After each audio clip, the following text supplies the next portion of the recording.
Welcome to the It's Good to Be Bard podcast, role-playing sessions for the more discerning listener.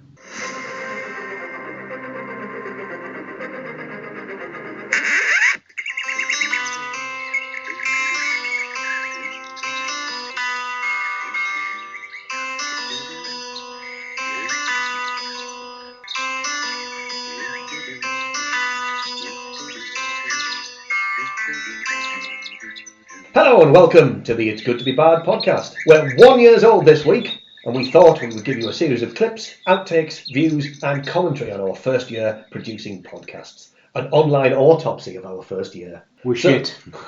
Nurse! We do not arse about.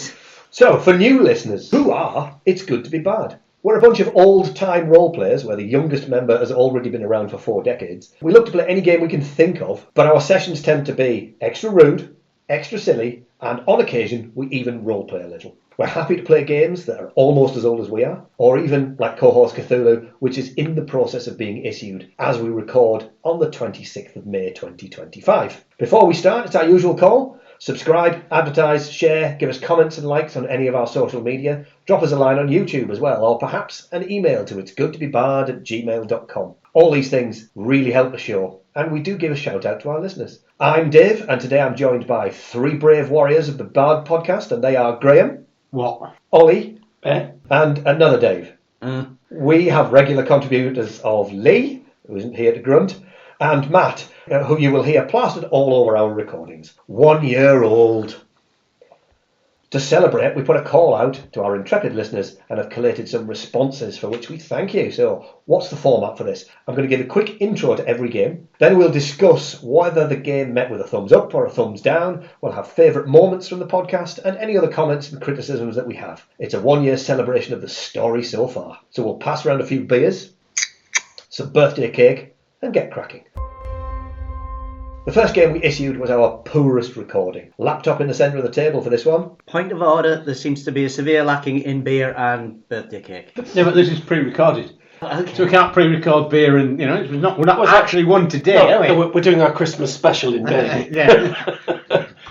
Okay. So the game was our poorest recording. Laptop in the centre of the table for this one. Marvel Superheroes, an old school gaming company TSR produced. The company that gave us Dungeons and Dragons.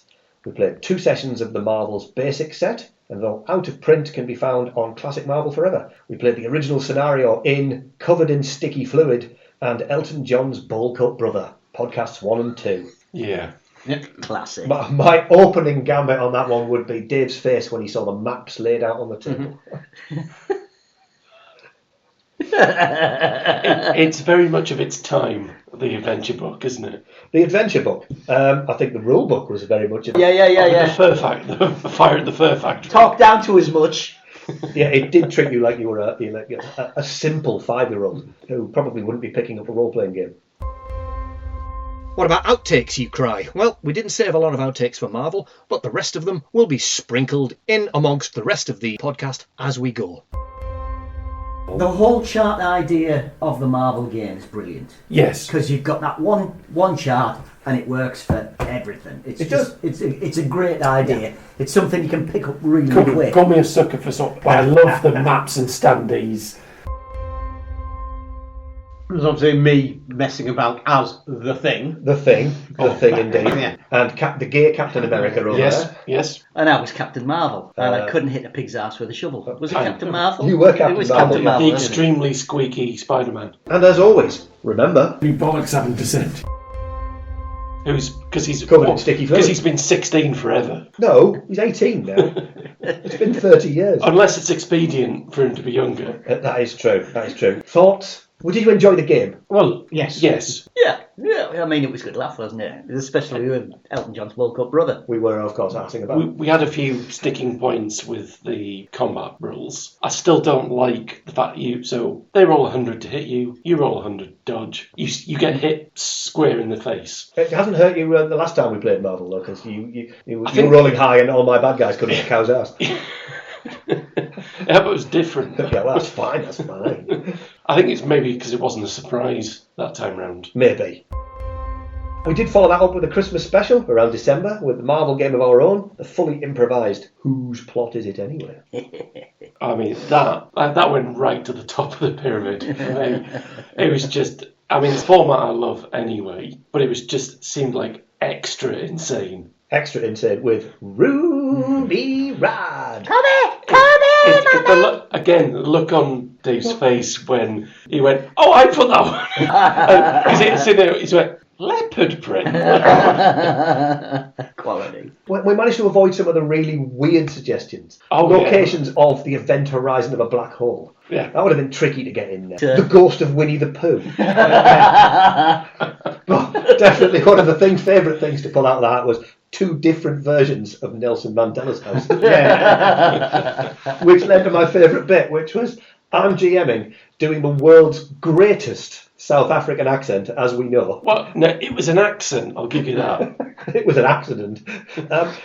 My session ends, Graham takes over, and within 3 seconds you'd shot him in the head. Well, I knew you were all looking forward to me butchering the South African accent, and I was thinking, how can I do this? How can I do this? Well, they're going to end up in Mar-a-Lago, so I've got to bring an American in somehow. I might as well just make him an assassin, and I'll tell you what, I'll shoot the fuck up before anything happens. Great. It was absolutely great fun. It was ludicrous in the extreme. I'm fairly sure that, like all versions of it, the plot made no sense whatsoever. But it seemed to string along quite nicely. Didn't we end up like with Donald Trump in a Bacta tank? A naked Donald Trump. In a Bacta tank in Blackpool Tower. That is correct. But being created by Beatrix Potter. Do you know, I mean, my memory for the stuff like this and shit, and just hearing it again is a joy.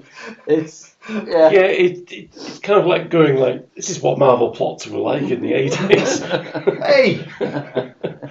So, yeah, Marvel went down well. It seemed to go down quite well with our listeners because the Christmas specials had quite a lot of listens. I mean, yeah. It's Christmas. by Jingle bells, jingle bells. Game 2, Clink, by Technical Grimoire Games. The story of Stinky Pete, Riverboat Ron, Father Nathaniel, and, let's be honest, Otto, the flamboyant Australian ballet dancer. Do you know what, Matt? I really enjoyed that because I thought I had absolutely no idea what Matt was going to come out with, but it wasn't that. Whatever I thought it was, it wasn't going to be that. Do you know what? I initially asked David gone to the toilet, but he'd actually just ran away because of what I'd said. Yeah, I was going to guffaw so loud. He went off to vomit, basically. And I went, ballet, okay. Otto. what the actual fuck? Give you 2 NPCs out of that one. Alles klar. Bald-headed prancing cunt.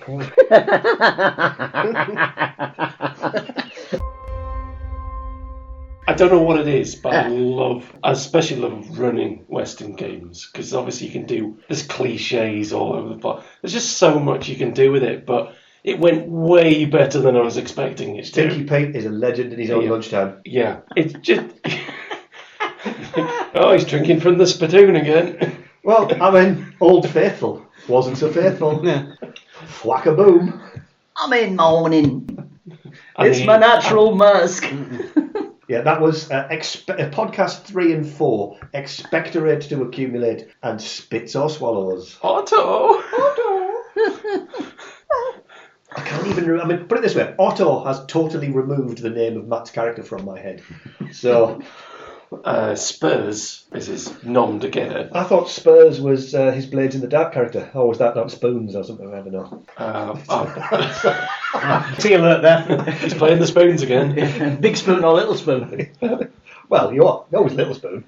I'm the ladle. Makes you feel safer. Random intervals, Graham shouting harlot. Yep. That amused me as well. But we're back with a second game. All of that came from inside your head, so there's no spoilers in the game. No. And we're going to have to... I'm going to keep saying frequently. I do often. Obviously. Fucking don't.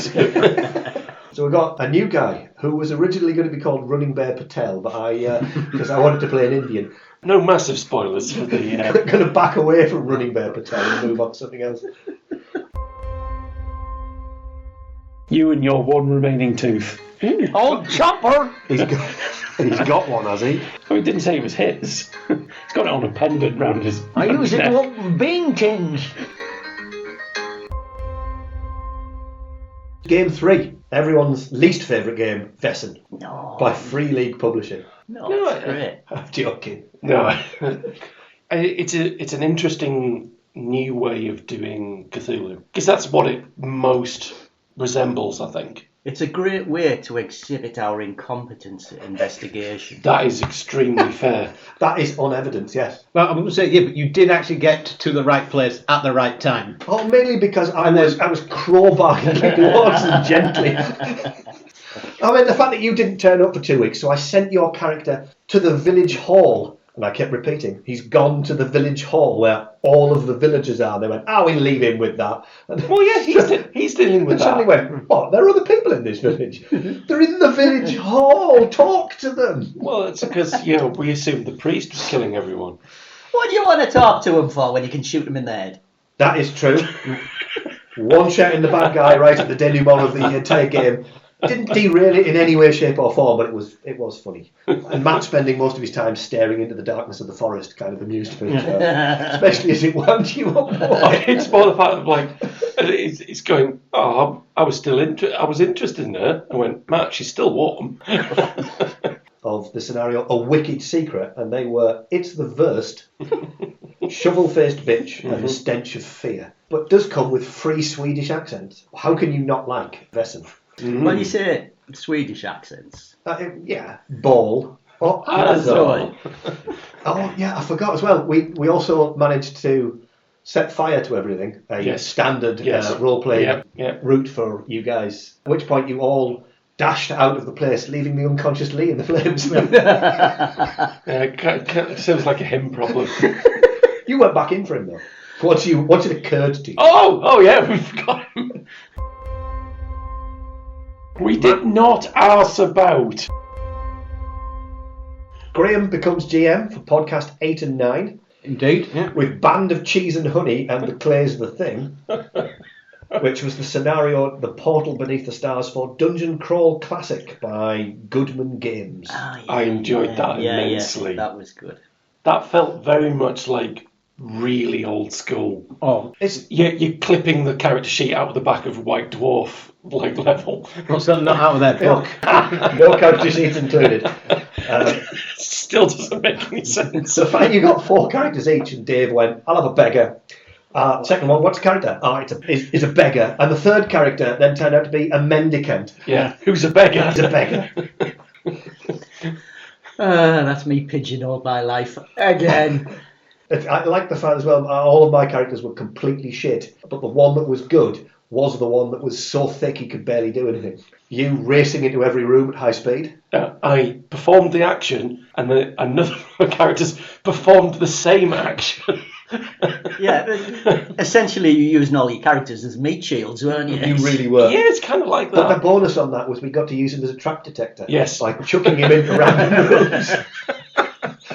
All I'm going to say is it's good it isn't Cthulhu, because that's stuff. The title of the first one came from me throwing a pot of cheese dip at a giant snake. And missing, chucking it up the wall. Oh, one of yours is the And then- beekeeper. And then a pot of honey from the beekeeper, which went up the other wall. For decoration. But I think we did quite well. We didn't lose all of our characters in I lost all but rooms. I lost all but one.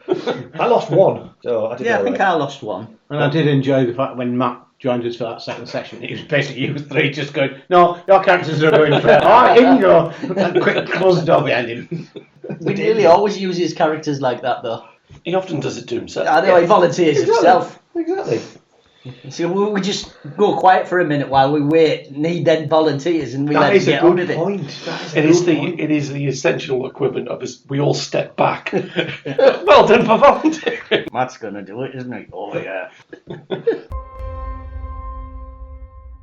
Or is it are you down to 2? No, I've got 3. I've got 2. I've barely got any left myself. You got all of them.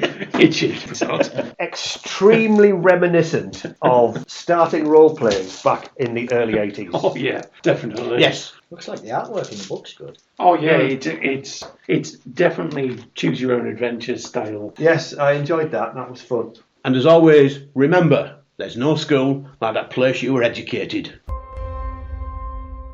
We dipped into a one-shot session of Call of Cthulhu by Chaosium for Game 5. The scenario The Dead Border, published by Chaosium for Greg Stafford Day. Still free on their website. The podcast was, I think he cut himself shaving. It went out as a Halloween special with Dave, Matt and Lee running around like headless chickens. Complete insanity.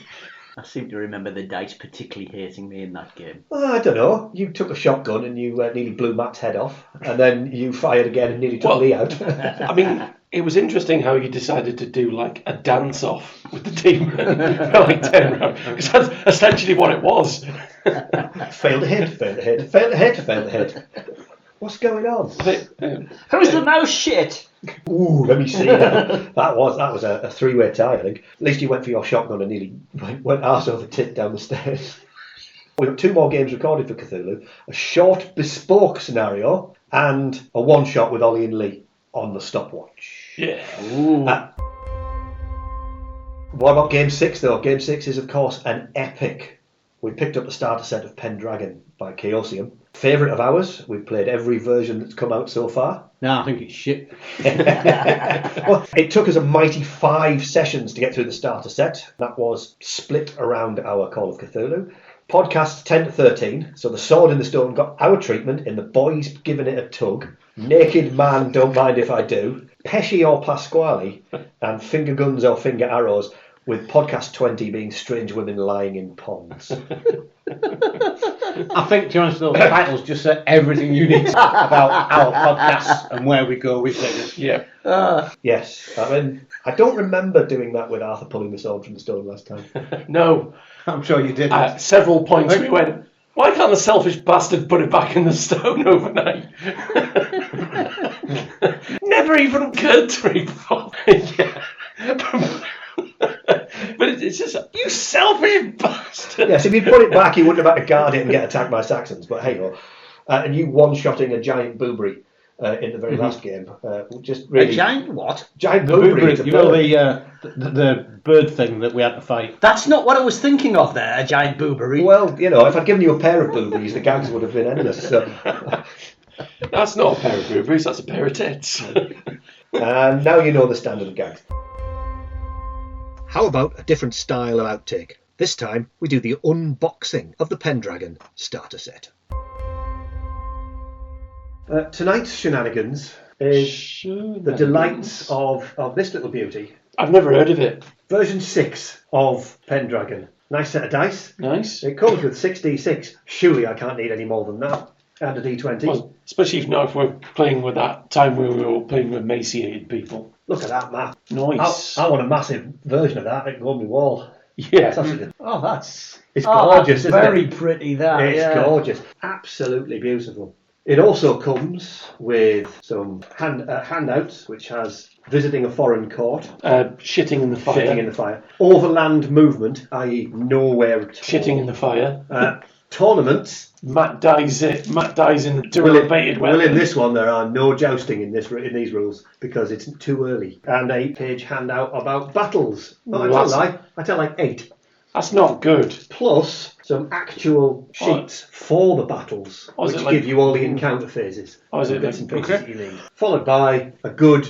Oh, wow. 8 to 10 characters, all set out nice on these. And the one thing the game does not have in any of the books is a character sheet. Oh. Well, I suppose it's going, you don't need one, you've got these. Yeah. They're nice. Yeah, I wouldn't touch these. These actually have all the boxes on for you to scroll all over. Look. There's a nice picture. Oh, nice. Sir Asterius. Yeah, Sir Asterius, with his stats, his current hit points, and the they put descriptions shield of on and everything. Yeah, all this shizzle and nice. His stats and... I mean, that'd be a good character to work from, I think. And then I thought I'd give some handouts so you can... If you just use this, although there are some differences and some nice rule changes. Oh, not more. I mean, there are Sir Lady Knight, whose name I can't pronounce. It's kind of, Dame Quinhild? Beatrice. Dame Linnell. And finally... Dame Tamura. She looks a bit... I thought that was a kind of dip. the pointy helmet. She looks a bit foreign. Yes. She also looks like she's wearing a dad's armour. But I mean, Yeah, far too foreign. Beyond that. I was looking at it going, that this guy's a beast. I was looking at the horse. Creepy chills for game number 7. Alien role-playing game. My free league again. 4 brave investigators head to LV-426 to do some shit, I have no idea. Random things. I still say we should have nuked it from orbit. We weren't in orbit, that's the problem. It was a bad case of head crabs, and Hadley's no hope. Oh. Graham leaving Matt behind was a... I say Graham, I shut the door. Well, you left what was left of him behind. He wasn't dead at that point. He was about to be very dead. Yes. We didn't want to see. That's what it was. That's you shut the door. I don't want to see this. He was spurting white fluid everywhere. Yeah, that would have definitely been it. Oh, Christ. That's not coming back on our ship, you know. I do think the soundboard was probably... Never mind the adventure. The soundboard was one of my favourite bits because the sound effects really helped. Yeah. I mean, I did end up adding the warning about the clicking. Warning. And at several points I turned it off because it was even annoying me. I know. I think I can't concentrate. But even the moments of silence was great because there was just a clicking. Yeah. And it really seemed to ramp up the tension a bit. That's almost like we were really role-playing. I know. Just for a change. So we took a veer sideways for what do you follow Alien with? Well, Aliens. An old role-playing game from the 80s, which we did get comments on. Was that TSR? No, it was Leading Edge Games, a defunct company. So you can find it online, but it's not easy. Space Quest historian did get giddy at the sight of the Aliens role-playing game on our Blue Sky account, only to realise it was an 80s game and out of print, at which point he was heartily disappointed. But it was Mel and Kim's Disco Frisbee. And you can't permascuttle. Oh, gee. Because it took me a moment to remember how we got to that point. And as soon as I did, I just went, oh, that's fantastic. The problem with all of your characters is you ain't never going to be respectable. So, never a truer word said. To be honest with you, I enjoyed the title of Mel and Kim's Disco Frisbee more than the scenario. Yeah, it's the crushing inevitable. Oh, it's in the canyon, is it, Dave? Surrounded by aliens, is it? Not yet, it's not. Oh! Hey, my homemade maps came to their forte there. That was a real map. Yeah. At least Graham and Dave survived. True. We did. Skill. Just pure skill. It was getting very desperate towards the end. It was getting hairy potatoes, wasn't it? Now, sometimes, no matter what you do, the sound effect board can always play up. You can't hear that. You can't hear that either. Thank fuck. Let's try this. I don't want to. Oh, who left the orchestra in there? There's nobody inside. Bestow my beating heart. Fuck. In between the two different Alien games, we drip-fed a couple. And this time we chose Blades in the Dark for podcast 16, throw a rope over him. And we've just published recently Planet of the Grapes. It's a great game, but I think we were very slow getting back into the rules. Yes. Yeah. I think it's very different from other game systems. It is, because Blades in the Dark, you just go, we would like to attack the Wraiths. Your plan will be, we're going to do subterfuge, or we're going to do attack, and that's all you decide. So effectively you go, roll some dice, and kick the front door in when you've decided what you're... Whereas in true role-playing style, you were trying to debate about whether or not you can run a distraction here and do that and do this and maybe... I'm thinking, no. I had to cut about 20 minutes out of it. You wouldn't do what... Just roll the fucking dice. But what if he thinks that we're thinking that he's the... That was all that. No. No! I enjoyed Graham and Ollie and Lee's struggle to get over the wall in the first podcast. Hence throw a rope over him. Yeah. And the subtle blades were doing very nicely right until the moment Graham left, and then left the meat axe in charge. Yeah. Who just went, kick, knock, knock. But it worked. There's 3 more sessions of that to come. When we were playing Blades in the Dark, we shared an AI picture of old Jim to our socials. Got a bit of kicking for using AI art. So, point taken. It does take away from the hard-working artists who are ridiculously talented. And we've fallen into AI art due to not wanting to take the piss by not being able to pay anyone because we're skinned. Mm-hmm. So what we'll do for going forward is source free art from the books with appropriate notes to confirm who the artist is, especially if it's free books which have been given away for role-playing game day, and some of our own scribbles and maps. So it's a fine line to walk, but we do what we can. Absolutely. Yeah. And this is where the popularity contest begins, because there are 4 more sessions of Game 10, more listens than any other one so far, and another drip-fed game, the One Ring hoved into view. Yeah. Our gibbering hobbits look to steal a map in Podcast 19, unexpected item in Baggins area. We're only gibbering because we were hungry. One podcast to rule them all. To ruin them all. Graham started the ball rolling by asking, "Are you done?" Oh, yes. Oh dear. I absolutely love the game. What happened is, weirdly, a bunch of gibbering monkeys turned up, and then Graham wished himself out of existence. Well, I mean, we enjoyed playing hobbits. Yes. There's no danger. We're hobbits in the Shire. Yeah. What danger? We're just utterly oblivious as hobbits should be. We're thinking about our next meal. I haven't eaten for at least 30 seconds. So that's the way we played it. I want to say, joking aside, no, it was a good session to run. Yeah, Because it was you just did fuck idiotic. off. Yeah. And the scenarios are so, it's called them banal. Yeah. Because it's go to there, pinch a map. Go to there and go and pick a club off a wall. Go to there and come back. Oh, spoiler alert. Oh, that fucking thing, that tosser, make us deliver a letter he could have done himself. Baggins. Absolutely. But we are nearly ready to publish podcast 2 of the One Ring, which is Come On Baby, Light My Shire. So hooray. And we're done. We definitely jumped sideways for podcast 21. For game 11, we picked up a role-playing game freebie called The Rabbit Playing Game. Yeah. Light, fun, it's got bunnies. What more could you want? It's a bunny old game. Well, apparently Yes. death. Yeah. Yes. Death and destruction. One of our comments was, why should I be surprised? You guys might turn it into a slaughter. I didn't know whether or not Watership Downer was a better title, but there's bunny puns everywhere. Well, there's plenty of time to change it. Dearly me. Well, maybe that could be the follow-up. Yeah, Watership Downer. I'll warm it up for next Easter. Game 12, Salvage Union. This one came in 2 sessions for the scenario of the Downing of the Atticos, Savage Onion, and Put Your Legs on Silent. I definitely enjoyed the riffing more than I enjoyed the game structure. Well, we did have some comment. Simon said Salvage Union was a little hard to follow. Did seem everyone was a bit hazy on the rules. Definitely. Yes. And it seemed as if Dave was getting a little frustrated with the overheating rule. I think if you... I thought I did it quite well. Heated, it was incandescent.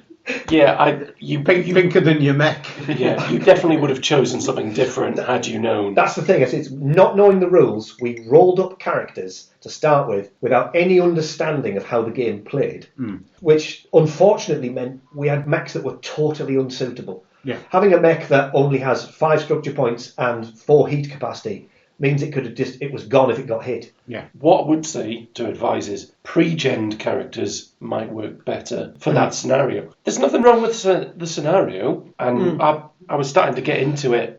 The abrupt ending was disappointing. Yes. I'm sure we could have spun out a return home for a bit more fun. It felt very like the end of The Sopranos. Fade to black, done. I've never seen The Sopranos, but yeah, Fade to Black. We did Fade to Black very quickly on that one. But the first episode, Fade to Black, push the button, make the bed go up. I loved it because it was zooming in on the button when it was console. And shock face, button. Push the button.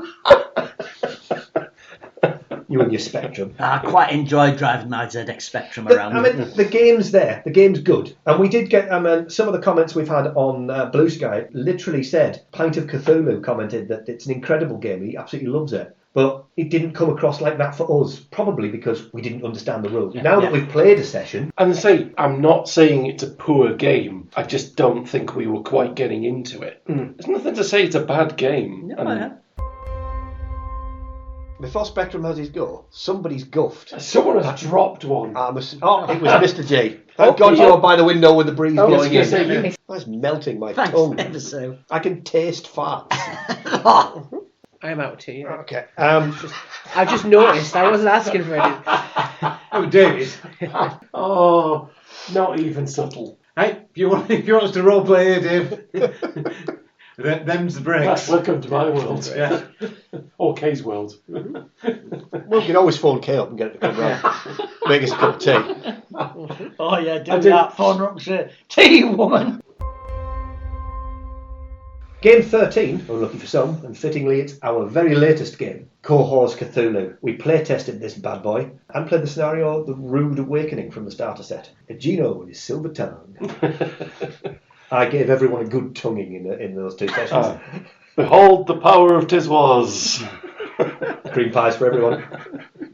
You were there for that. You played... But his second session, yes. Second/third. Yeah. The only thing with that is, like, my character, the talents that he had were kind of to use in combat, but wasn't really a combat-focused character, so it kind of felt a little bit iffy in that regard. But other than that, it was fine. Combat system needs careful monitoring for Cohors Cthulhu. Yeah. I suspect it's created out of Cohors Cthulhu Tactics, which is a tabletop game, which means that it's a lot more tricky to follow than, say, the other games like Star Trek, like Dune, like something else that's come out that I can't remember. Actung Cthulhu, yes. So the rules are slightly different for all of these games, but I just think that's a case of us getting to grips with the rules and understanding it. I have the ability to use a fortune point by using my amulet of Tiswas as well. Do you know what makes me laugh every time? I also have one of those. An amulet of Tiswas? No, my lucky egg. Oh, yes, of course. I was glad. That is all of the games we've pushed out. In total, it's been 25 podcasts and a few special editions. Wow. We had a Reader's Wives podcast for Answer Some Letters, a Halloween special, a Christmas special, and the comments really were that Pendragon and Clink definitely made somebody want to play those games. Mm-hmm. That's good. Mm-hmm. Horror games are always popular. Queen of the Bard loved Vaesen, wants to hear more of that. Comments that she's quite frankly enjoyed them all, including the rabbit playing game. She likes bunnies, but maybe not the death of all those bunnies. They didn't all die. Not all of them. And Shane sent us a message, no last name, but I could say, so we'll call you Mystery Shane, commented that he loved how desperate Dick Graham sounded in The One Ring. Yeah. And we're done. Yeah, and we're done. I'm glad it came across. Going forward, we've got more One Ring from Graham. Don't remind me. More Blades in the Dark. Mm-hmm. More Pendragon could be on the cards. Mm-hmm. Excellent. If we want to. I mean, we've got the Great Games Masters book and the Players Yeah, book. we've got the new stuff. Yeah. Even more Vaesen, as I've said. And then new games, we've had Doctor Who. Oh, I enjoyed that. Seventh Sea. Mm-hmm. Dune. Yeah. And maybe even a splash of Arkham Horror. Oh, there's D20 Modern is on the horizon as well. If there's a specific game that anyone wants us to play, let us know by our usual socials. In the meantime, thank you for listening and have a good one until then. May we keep on dice wanking long into the future. Make sure you use the correct hand. Both hands if you need. You've been listening to It's Good to Be Bard with me, Dave, another Dave, Graham and Ollie. And this podcast, Online Autopsy, was recorded on the 26th of May 2025. Don't forget to like and subscribe and even share links to any of our social media. And you can also interact with us at itsgoodtobebard@gmail.com. We'll answer all your questions and comments in the shows, and you can find links in the description. All of this really does help the show. Thank you for listening, and as always, remember, short and sweet, Like a chocolate dwarf. like a chocolate-covered dwarf. Are we finished then? We're done. We're done.